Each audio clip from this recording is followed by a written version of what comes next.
नमस्कार, मी आशुतोष पाटील आणि न्यूज 18च्या लोकमतच्या आमच्या बाप्पाच्या दर्शनाला आज अशी एक सेलिब्रिटी आली आहे, जिची खरं म्हणजे ओळख करून द्यायची गरज नाही. संपूर्ण महाराष्ट्राला त्या सुपरिचित आहेत. यशस्वी बँकर, सामाजिक कार्यकर्त्या आणि स्वतःच्या गायकीने स्वतःची ओळख करणारी एक गायिका, अर्थात अमृताताई फडणवीस. ताई, स्वागत तुमचं आमच्या न्यूज 18 लोकमतच्या न्यूजरूममध्ये. आपण आलात, बाप्पांचं दर्शन घेतलं. गणपती बाप्पाच्या मंगलमय वातावरणामध्ये अनेक सेलिब्रिटी आमच्याकडे येतात, बाप्पांचे आशीर्वाद घेतात. या बाप्पाकडे अनेक जण नेहमी आपण मागत असतो. तुम्ही बाप्पाकडे काय मागितलं? नमस्कार आशुतोषजी, आज खूप छान वाटलं तुमच्याबरोबर न्यूज 18 मध्ये येऊन आरती केली. खूपच मन प्रसन्न झालं. बाप्पांकडे मागणं एकच आहे की आपला महाराष्ट्र, जिथेही आपल्या महाराष्ट्रात प्रॉब्लेम्स असो, शेतकऱ्याला जे सहन करावं लागतं किंवा सामान्य माणसाला ज्या अडचणी आहेत त्या दूर व्हाव्या आणि आपल्या जे राज्यकर्ते आहेत त्यांना तेवढी शक्ती द्यावी की त्यांनी फक्त स्वतःला लोकसेवेत झोकून द्यावं. वा, तुम्ही स्वतःची एक ओळख निर्माण केली. तुमच्या सामाजिक कार्याच्या माध्यमातून तुम्ही अनेक समाजाशी आणि अनेक लोकांशी जोडले गेलेले आहात. तुमचा लोकसंग्रह फार मोठा आहे. आता सध्या तुमचं सामाजिक कार्य काय सुरू आहे? दिव्यज फाउंडेशन्सच्याद्वारे आज आणि काही अजून पण फाउंडेशन्स आहेत, त्याद्वारे मी काही समाजकार्य जे मला वाटतं पुढे होऊन करायला पाहिजे तिथे लक्ष देते. आता एवढ्यात आम्ही माझं CP मुंबई पोलीस यांच्याशी एक डिस्कशन झालं होतं, ज्यात आम्हाला वाटलं की कॉन्स्टेबल आणि लोअर लेवलच्या ज्या स्त्रिया आहेत पोलीस फोर्समध्ये त्यांना एक लीडरशिप ट्रेनिंगची गरज आहे. तर माझ्या फाउंडेशननी त्यांना एक प्रॉपर 360 डिग्रीज व्ह्यू असलेली लीडरशिप ट्रेनिंग प्रोग्राम अशी दिली. मुंबईतच पाहिलं तर 7,000 स्त्रिया आहेत ज्या पोलीसमध्ये आहेत, पण त्या घराच्या प्रेशर्समुळे किंवा बॅलन्स न करता आल्यामुळे हे लोक पुढे येऊन प्रोजेक्ट्स किंवा इनिशिएटिव्स घेत नाही. तर त्यासाठी आम्ही लीडरशिप ट्रेनिंग प्रोग्राम चालू केला आहे आणि तो आता 6 महिन्यापासून चालू झालेला आहे. 150 ते 200च्या गटांमध्ये पोलीस स्त्रियांना आम्ही हे ट्रेनिंग देतो आहे. त्याच्या व्यतिरिक्त आम्ही जेलमध्ये पण जातो आणि तिथे इनमेट्स असतात, प्रिझनर्स, त्यांच्यासाठी आम्ही स्किल डेव्हलपमेंट, वेलनेस वर्कशॉप्स ठेवलेले आहेत.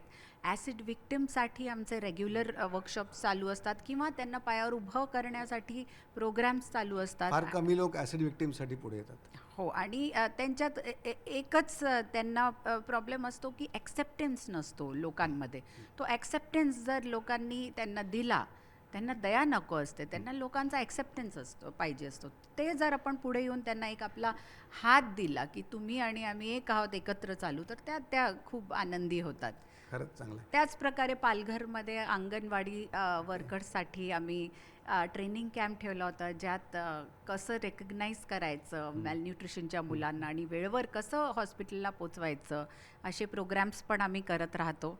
आणि प्रत्येक दिशेत, जसं मिट्टी के सितारे आमचा एक पेटंट प्रोग्राम आहे, ज्यात आम्ही गरीब मुलं जी असतात म्युन्सिपल स्कूलमध्ये, त्यांच्यात जर टॅलेंट असला गायनाचा किंवा वादनाचा, तर त्यांना आम्ही पिकअप करून त्यांना फर्दर ट्रेनिंग देणं 2 वर्षापासून चालू केलं आहे आणि अजूनही त्यांचं ट्रेनिंग चालू आहे. आणि त्यांना आम्ही एक्सपोजर पण देतो आहोत काही कार्यक्रमांमध्ये, त्यांचे व्हिडिओ पण बनवणार आहोत. तर असं खूप काही आमचं चालू असतं. वा, ही झाली तुमच्या व्यक्तिमत्वाची एक बाजू, पण त्याचबरोबर तुम्ही स्वतःची कला जोपासली. बाप्पा 64 कलांची देवता म्हणता.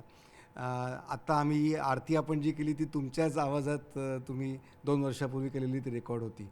तर काही आठवणी तुमच्या आणि गणपती बाप्पाच्या तुमच्या लहानपणीच्या देखील काही आठवणी असतील उत्सवाच्या, त्याही सांगा. 2 वर्षापूर्वीची आधी सांगते. टाइम्स म्युझिक गौरीजी आणि मंदारजींनी अप्रोच केलं होतं, तर एक सुंदर अशी आरती आम्ही केली. त्यात आम्ही जे हेल्थ वर्कर्स आहेत, डॉक्टर्स असो, नर्सेस असतो, त्यांना एक श्रद्धांजली पण दिली, ज्या प्रकारे ते करोनाच्या वेळेस काम करत होते. तर ह्यात पण तुम्ही एक स्टोरी बनवली गेली आहे त्यात, की ते घरी सणवार असतो पण कॉल ऑफ ड्युटी येते, तर ती सणवार संपवून तिचे बाबा स्वतः तिला स्टेथोस्कोप हातात देतात आणि ती पुढे जाते. अशी ती करोनाच्या वेळेसचं हे गाणं आम्ही प्रदर्शित केलं होतं. तर खूपच मेसेज असा चांगला आहे त्या गाण्यात. त्याच प्रकारे जर मी मागे गेली आईच्या घरी किंवा लग्न झाल्यावर गणेशोत्सव खूपच प्रेमाने आम्ही साजरा करायचो. गणपती बाप्पा विराजमान व्हायचे 10 दिवसांसाठी आमच्या घरी आणि गोडधोड खूप असायचं आणि लोक येणारे जाणारे खूप असायचे. तर त्यामुळे एक अशी रौनक असायची आणि मला इतकं आता एक गोष्ट आढळून येते की आधी जेवढं नव्हतं तेवढं आता जास्त होत चाललंय साजरा करण्याचं प्रमाण. ह्या वर्षी तर खूपच म्हणजे प्रत्येक घरात बाप्पा विराजमान होत आहेत, याचा खूप आनंद आहे. एक सामान्य माणसाला कुतूहल असतं की मुख्यमंत्र्यांच्या घरी, उपमुख्यमंत्र्यांच्या घरी कसा असेल गणेशोत्सव, कसा असतो तुमच्या घरचा गणेशोत्सव? आमचा गणेशोत्सव तसा पाहायला गेला तर सिंपल असतो, पण खूप लोकांना भेटणं, भेटीगाठी खूप होतात. खायचं पहिल्या दिवशी आणि शेवटच्या दिवशी आम्ही भरपूर व्हरायटी असतात आणि तिसरी गोष्ट डेकोरेशन आम्ही छान करतो. म्हणजे पूर्ण घर सजलेलं असतं आणि बाप्पा सजलेले असतात, तर एक असं प्रसन्न असं वातावरण असतं. आणखीन एक थोडा कौटुंबिक प्रश्न विचारतो की आम्ही नुकताच देवेंद्रजी जेव्हा जपानहून परत आले तेव्हा दिवीजाने त्यांचं स्वागत केलं. तो एक इमोशनल मोमेंट त्यांनी शेअर केला. दिवीजा या गणेशोत्सवात ती कसा साजरा करते आणि तिच्याविषयी थोडं सांगा. गणेश बाप्पांची मूर्ती दिविजाच सिलेक्ट करून आणते आणि ती याच्याकडे आवर्जून लक्ष देते की ती शाडू मातीची असावी. अच्छा. एन्व्हायरमेंटचं तिला खूप आहे आणि त्यासाठी ती प्रत्येक गोष्टीसाठी पाणी वेस्ट नका होऊ देऊ, इलेक्ट्रिसिटी वेस्ट नका होऊ देऊ किंवा गणपती आणले त्यांना शाडू मातीचे गणपती आणा, घरच्या पॉन्डमध्ये टाका. ते सगळं तिच्या मनात एकदम आवर्जून असं भरलेलं आहे. तर ते ह्या जनरेशनसाठी चांगलं आहे, कारण त्याच्याने आपली प्रकृती सुदृढ राहील. आणि दरवेळेस ती ॲक्टिव्ह असते. पूजन दोन्ही वेळेसच्या पूजनाच्या वेळेस असते. मी खूपदा नसते, मी बाहेर असते, पण ती असते आणि ती तशी खूप भावूक आहे. यावर्षी तिने उपवास केले असं तुम्ही सांगत होतात. आज तिचा अष्टमीचा उपवास आहे आणि ती कृष्ण भगवानला पण खूप मानते, तर ती इस्कॉनला जात असते आणि गीता वाचत असते आणि तिचे उपवास पण चालू असतात. वा, दोघाही आई वडिलांचे चांगले संस्कार तिच्यावर होत आहेत आणि तिचं एक अपब्रिंगिंग वेगळ्या पद्धतीने होते. एक शेवटचा प्रश्न, तुम्ही बऱ्याचदा तुमची मतं परखडपणे मांडता आणि देवेंद्रजी देखील सांगतात की तुम्ही एक स्वतंत्र व्यक्ती आहात आणि त्यांना त्यांची मतं मांडण्याचा अधिकार आहे. पण तुम्ही नेहमी निर्भीडपणे तुमची मतं मांडता. तुम्हाला कितीही कोणी ट्रोल केलं, कितीही कोणी टीका केली तरी तुम्ही कधीही घाबरत नाही. मला असं मनापासनं वाटतं आणि देवेंद्रजींना पण वाटतं की स्त्रीचा एक आवाज असतो, प्रत्येक स्त्रीचा. तो तिने पुढे आणायला पाहिजे, चांगल्या प्रकारे प्रेझेंट करायला पाहिजे आणि त्यात मतभेद असू शकतात, पण त्यासाठी तुम्ही स्त्रीचा आवाज बंद नाही करू शकत. प्रत्येक माणसाला स्वतःचे विचार व्यक्त करण्याचा एक हक्क असतो. आपल्या संविधानाने दिला आहे, आपल्या देशाने दिलेला आहे, तो बजावणं आणि चांगल्या प्रकारे खूप जरुरी आहे. त्यानेच आपलं संवर्धन आपण पुढे जाऊ शकू. स्त्री पुरुष एका गाडीचे दोन चाक आहेत. ते का आहेत? कारण दोघं बोलू शकायला पाहिजे, दोघं कर्म करू शकायला पाहिजे एकाच वेळेस आणि सेम अपॉर्च्युनिटी मिळून.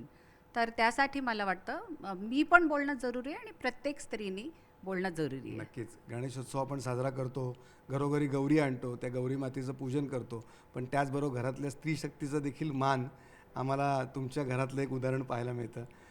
तुम्ही आमच्याकडे आलात, बाप्पांच्या समोर छान गप्पा झाल्या. पुढच्या वर्षी पुन्हा या. गणपती बाप्पा मोरया. गणपती बाप्पा मोरया. धन्यवाद आणि सर्व श्रोत्यांना सुद्धा परत एकदा हॅपी गणेशोत्सवाच्या हार्दिक शुभेच्छा. धन्यवाद.